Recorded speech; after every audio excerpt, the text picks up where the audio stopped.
everyone, I'm Stephanie, and this is the Italian American Stories podcast.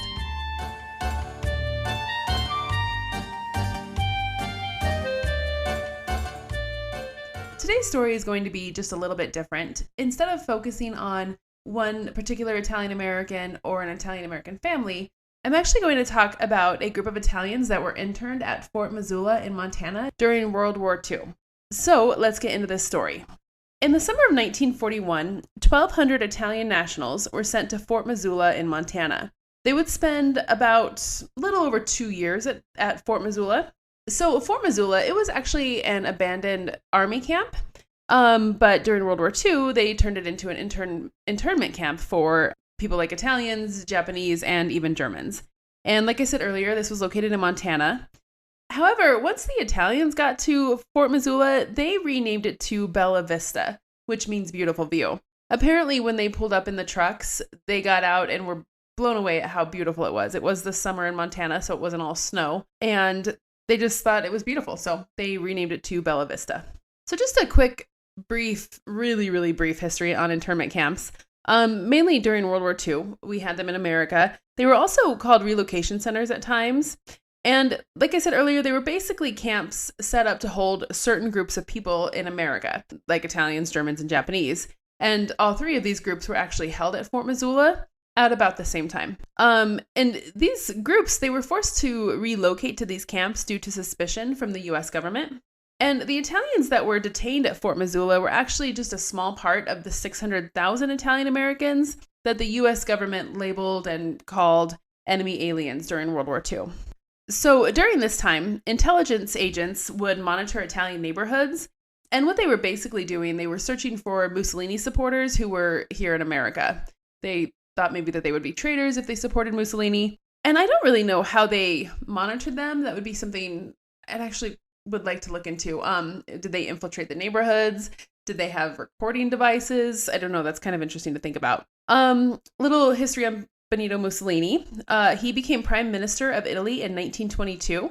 But then on May 22nd, 1939, he actually joined with Adolf Hitler and the Axis powers in what was called the Pact of Friendship, but it's actually more commonly referred to as the Pact of Still. And when this happened, this caused a lot of suspicion within the U.S. government and the Roosevelt administration. Because of this, Congress ended up passing legislation which greatly removed the rights of Italian Americans and Italian nationals who were here in America working or visiting.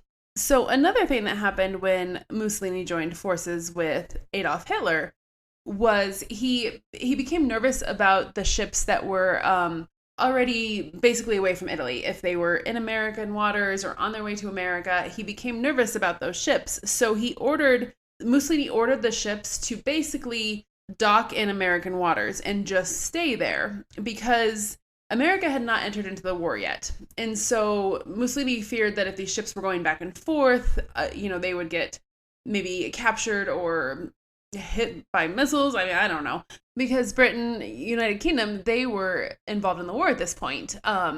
So I think Mussolini feared the ships going back and forth across those waters. And since America was not in the war, he felt that that would be kind of safe or neutral water. And so if the ships were over in American waters, he told them just stay where you are, dock, and stay there until further orders, basically. So what the Italians would do is they would work on the ships during the day. They would clean the ships over and over. They would paint them, basically to give the illusion that they were repairing or maintaining the ships to trick the American military. However, at night, by orders of Mussolini, the Italians were basically sabotaging the ships. They would, ruin the motors and all of that kind of stuff because Mussolini knew that America would eventually get into the war. And when that happened, he knew that America would take over the ships. And he didn't want them to be working ships when America did take over them. And Mussolini, he was right about this because, like I said earlier, Congress did pass legislation that basically took the rights away from Italian Americans and Italian nationals. And when this legislation passed, the U.S. Navy and the U.S. Coast Guard, they went after the Italian ships. And we were not in the war yet. And so this was on March 30th of 1941. The U.S. Navy and the Coast Guard, they seized 28 Italian ships. And then in December of 1941, they seized an Italian luxury liner, Conte Bean Camano, and captured that as well. I watched a documentary that was made in 1995, and they interviewed a lot of the Italians that were taken from ships and sent to Fort Missoula. And so I just want to give you some of the names of these gentlemen that were interviewed, because I will reference them a few times in the episode. So the first man, his name was Francesco Gustella. Then there's Athos Minetto, Dante Bonini, Giovanni Pelle, and Umberto Benedetti. So like I said, I'll use a few of their quotes and their testimonies about their time in Fort Missoula. In fact, we'll start with Francesco Gustella. He was one of the men that were taken from a ship and sent to Missoula, and he stated that I thought this was kind of interesting how he put this. He stated that his start to citizenship began at Ellis Island like many others, except his was by gunpoint as he was taken off the ship. So what they would do is when they seized these ships, they would take the Italian nationals straight to Ellis Island to determine their immigration status.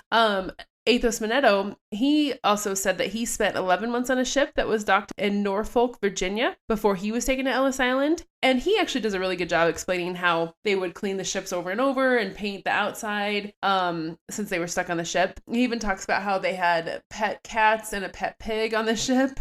Dante Bonini, he talks a lot about what happened at night on the ship. And he discusses in the interview about how at night they would bust the machinery and dump it into the ocean. So like I said earlier, during the day, they were making it look like they were maintaining the ships, but at night they were sabotaging. Giovanni Pelle, he explains how he would actually stay with some of his friends who lived on the States on his days off. And then when it was time for him to go back to work, he would return to the ship. And he talks about how one day, after a few days off, he returns to the ship and it's all American military on board. And, they're basically telling him, get off the ship. You've got to go to Ellis Island. And he's kind of in shock, and he asks if he can at least go get his personal belongings, especially his clothes, because he only had one pair of clothes with him, the clothes that he was wearing. But they wouldn't allow him back on the ship, and so he was forced to stay in the same clothes for over a month. And he talks about just how dirty he felt, even though he would try to wash the clothes in the dock, basically in the harbor at night, but he still felt dirty. And in the interview, it's kind of funny because he talks about how even though it's 56 years later, he's still waiting to get those clothes back.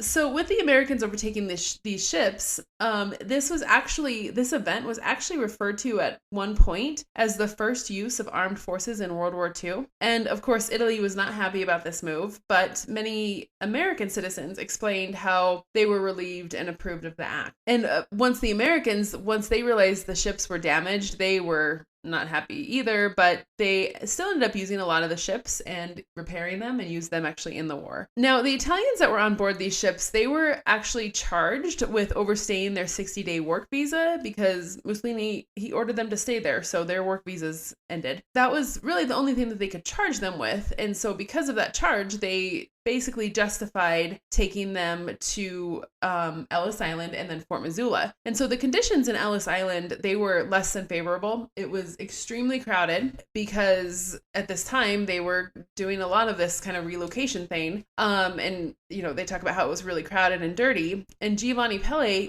he explains how him and his fellow countrymen were really upset at one point because they ended up spending the Easter holiday at Ellis Island. And of course, in Italy, Easter is a very big holiday, and Giovanni, he talks about how important that holiday is. And he said that, they couldn't, of course, do their normal rituals or have their normal food. And he was so upset because the only thing that they could eat was hot dogs and sauerkraut. Oh my gosh, that is not an Easter meal at all. And he said that even though he was 16, he was just in tears when he saw the food. He couldn't believe that this is how he was spending his Easter. But at the end of April 1941, they were all taken away from Ellis Island and they were put on trains and sent to Fort Missoula. And of course, these trains, they weren't in great condition either. The trains were extremely crowded, so much that people pretty much could only sit or stand. And this trip was, of course, not a day trip. It took multiple days. They were going from Ellis Island to Montana. And Dante Bonini, he explains how they basically traveled like sheep on the trains and that there were not enough beds for all of them. I actually saw one picture where an Italian man, he's kind of like hanging out a window of one of the trains, and he's got a sign that like a big paper sign that he made, and it says, Rome dash New York dash Missoula. So basically just showing that this is the trajectory of his life at the moment. So once they got to Fort Missoula, they were, like I said earlier, they were actually not the only groups that were there, or the only group that was there.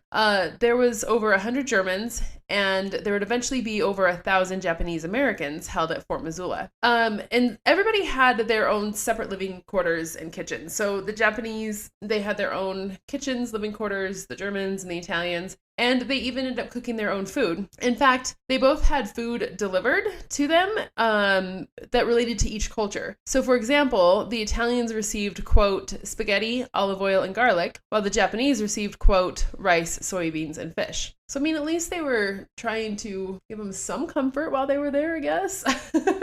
And actually, it's interesting because some of the Italians, some of the supplies and the food for the Italians were actually purchased from a Missoula Italian grocery store, D'Orazzi's. And Anne D'Orazzi, she was the daughter of the grocer. She actually ended up marrying one of the detainees at Fort Missoula later on in life, and she married, and his name was Alfred Cipolato. So that's kind of a cool story. When the Italians arrived in Missoula, it was summer, and the local newspaper, the Missoula Centennial, they described the Italians as being grinning and chattering and cheerful to accept their new home. Now, I'm not sure how much of this is accurate. I mean, they might have been grinning, they might have been talking, and they might have looked really cheerful, but I would guess that they were probably really excited to just get off of the trucks and the trains because they were crowded and they just needed some space to spread their arms. I'm not sure how, ecstatic they were to be accepting this as their new home. I'm sure that they were excited to get off the train, probably get a shower,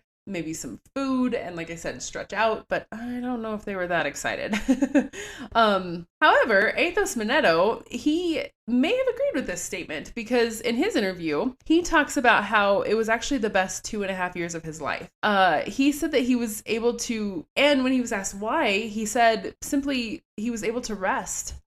He said he was so exhausted from hard, laborious work that he had been doing his whole life that he was thrilled to be able to just rest. Of course, he had to work and contribute, but a lot of stuff was, their food and their medical supplies, it was all given to them. So there wasn't this maybe urgency and this need to work extremely hard. And maybe he just felt like he could rest a little bit because he didn't have to provide everything. So that's kind of interesting. And a lot of the Italians at Fort Missoula, they were actually paid laborers. They would leave the camp and they would fight forest fires. They worked on the railroad. They would go to different farms in the area and do things like harvest sugar beets. So at least at some point some of them were at least getting paid. So that's, kind of a silver lining, I guess. Now, the American military that guarded the fort, they started off really strong, really strict, had a lot of men guarding the fort. They had guard towers with armed men. There were armed men patrolling the fence on horseback. And they even initially ordered grenades and tear gas to help them patrol.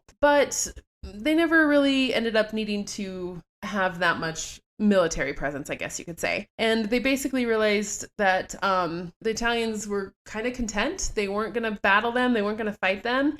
In fact, they would do a head count every morning and every afternoon, and nobody was ever missing. Nobody ever tried to take off or escape. So not to say that they were, of course, happy and felt like they were living in paradise. I'm sure that wasn't the case, but, they just weren't combative and they got along with the guards. So Umberto Benedetti, he sums this up pretty nicely and talks about their experience and kind of the harmonious culture that was there at the fort in the interview that he gave. He was actually one of the first Italians to arrive at the fort. And he ended up helping build the fence that was around the fort that basically held him as a prisoner.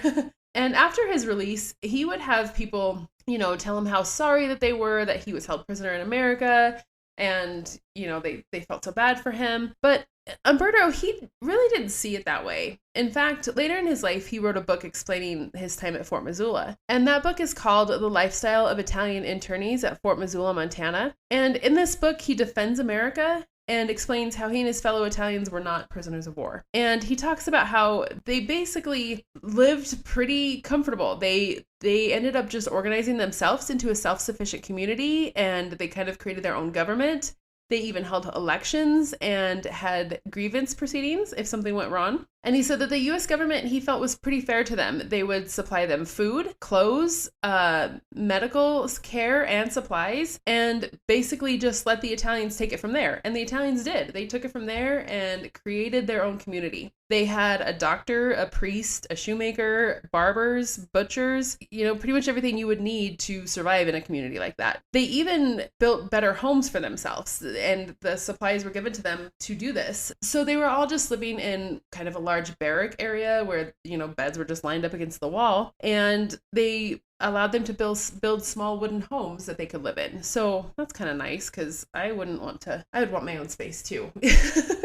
Umberto also recalls how they had time for recreation. They could play tennis, they swam, they created soccer teams. They also held regular concerts and plays for entertainment, and they would put on plays, comedies, dramas. And the men, of course, because there were no women there, they would play the parts of women. And actually, the people of Missoula, they would come and watch the concerts and the plays. So they were kind of, in a way, extending to be a part of the Missoula community as much as they could. And so Umberto, he basically talks about how life was generally great given the circumstances. Umberto also talks about how religion was really an important component at the camp. And he actually helped build an altar that was used during their church services. And those services were performed by Reverend Bruno. And at one point, they even had the Archbishop of Washington, D.C. come and visit them. But as time went on, attendance at church started to drop. And Reverend Bruno, he actually went to the officials, so, maybe the American military men that were in charge, and he complained to them about the attendance dropping at church. And so together they came up with a solution to get men to attend service again. So normally they would hand out tobacco rations as the men were leaving their homes and headed to Sunday service. However, of course, a lot of the men, they would get their tobacco ration and turn around and go back to their home or their bunks, wherever they were staying. So the officials told Reverend Bruno that what they would start doing instead is they would hand out the rations as the men left the Sunday morning service. Surprisingly, this made attendance go back to 100%. They wanted those tobacco rations. So, well, a lot of the men that were interviewed described the life there as being generally good for the most part. There were a lot of things that were starting to change. So by July of 1941, a lot of the men were starting to experience boredom. They were doing the same thing, the same routine, day in and day out. And they remarked that, while they were getting bored, a lot of them said that it was still better than returning to a country that was in the middle of war. So I think they were trying to see, the positive side of it. However, the Italians' boredom was really starting to take a toll on their health, and mainly their mental health. There was a report sent to the Immigration Service that in 1 month, there was 1,404 sick calls recorded among the men. And considering there was only 1,227 men total, that's kind of concerning because there were more sick calls in 1 month than there were men altogether. And so the medical doctor, he was concerned about this, and he was quoted stating, "This is directly attributed to the fact that some of these men have been away from their homes and families for 3 or 4 years, incarcerated in prisons, and detained in camps." And he also said that the cases of neurosis and other neurogenic illnesses were increasing and something needed to change. Now, I couldn't find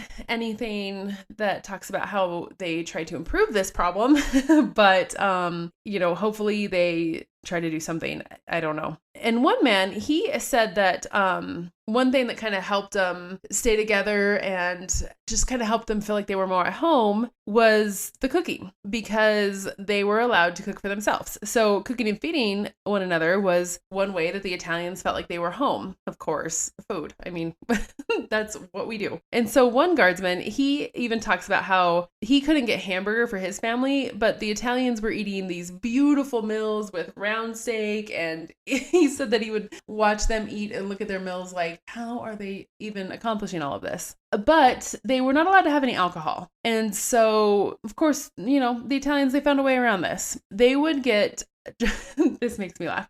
They would get dried raisins, dried prunes, dried apricots, dried figs to make panettone. However, they would just keep the fruit to themselves and make panettone without fruit because they wanted to hold that fruit back to make their own wine. And they did. So, of course, while the food for the most part was satisfactory, remember a lot of it came from an Italian grocer, some Italians were wanting more of a variety, maybe different Italian cuisines. They would receive a lot of meat from the US military, and they had gardens, they grew their own vegetables. But Athos Manetto, he explains that some of the Italians started complaining and protesting because they had no spaghetti and no sauce. And in his interview, he's really not too happy about this. And he says, quote, "Then they, the Italians, ruined everything." So he wasn't happy because they were protesting and complaining. And I think Athos was just kind of good to go. I think he was just happy to be there.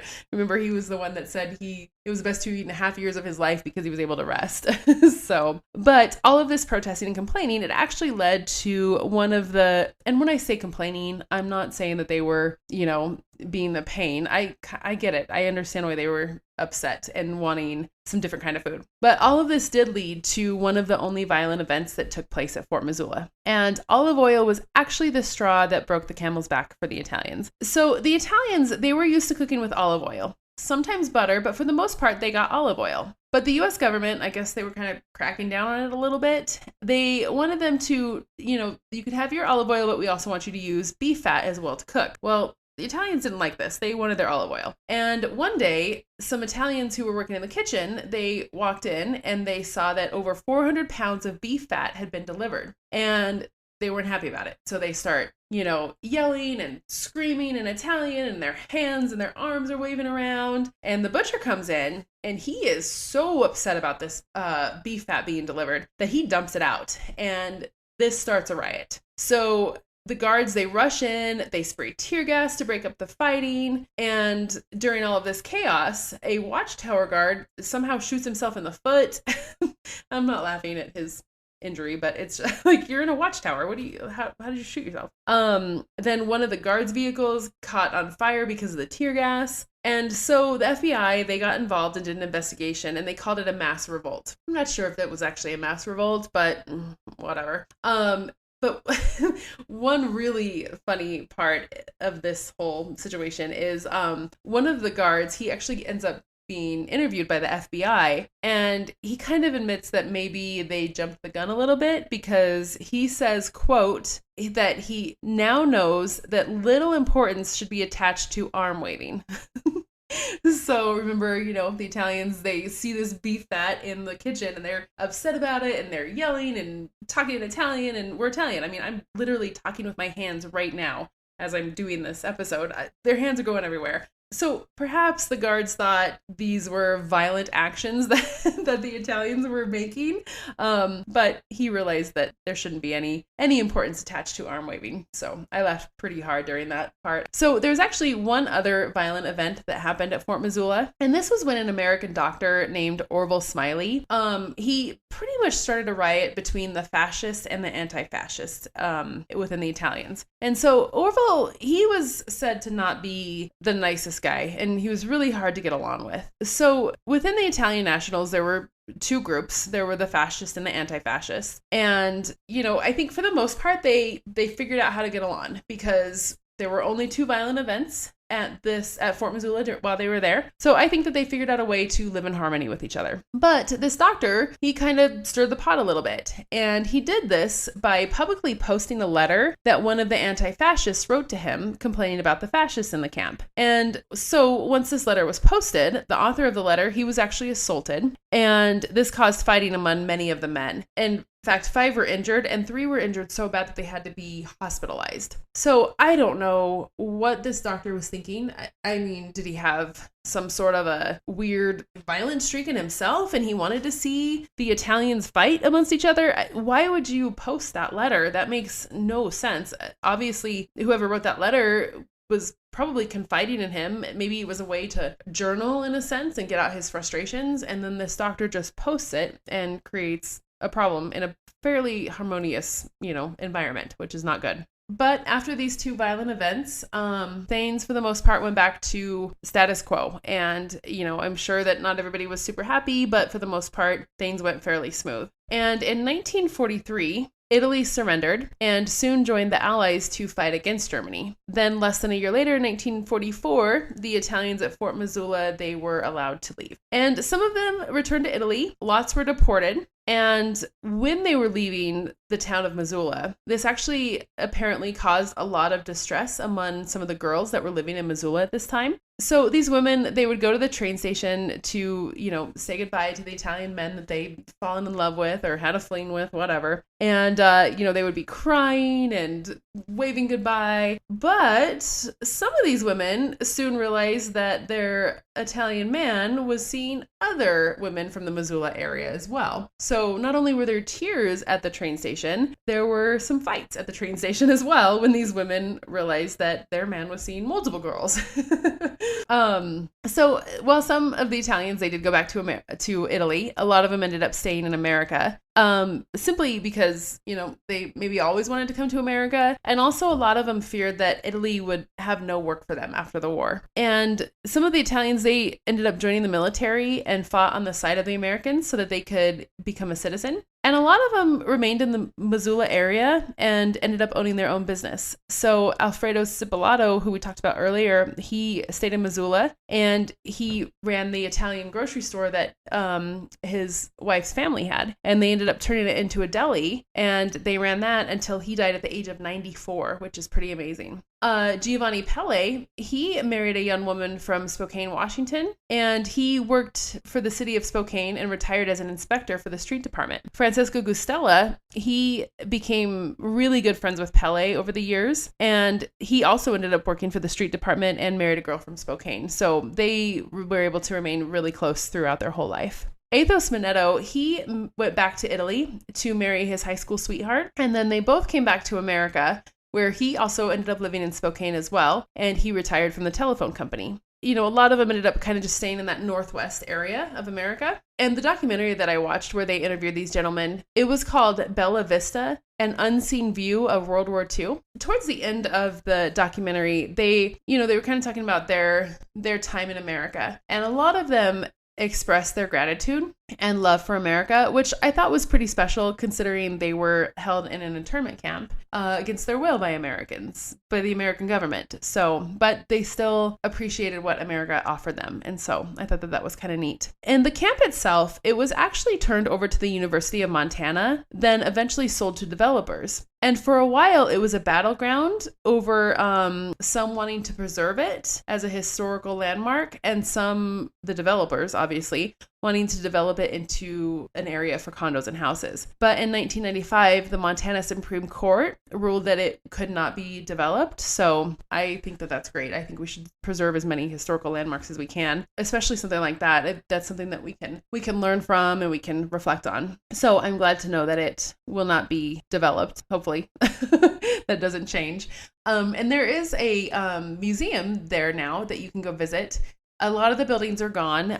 Some of them are still there. A lot of the buildings that the Italians built are there, which is great. And you can see the foundations of some of the other buildings. But if you can't make it there, I saw a few things on YouTube where you can they almost do like a virtual tour and they show you around the buildings and stuff. So definitely check it out however you can, whether it's in person or online. But I hope you enjoyed listening to the story of Bella Vista or Fort Missoula, and I hope you come back to listen to more stories about Italian Americans. See you next time.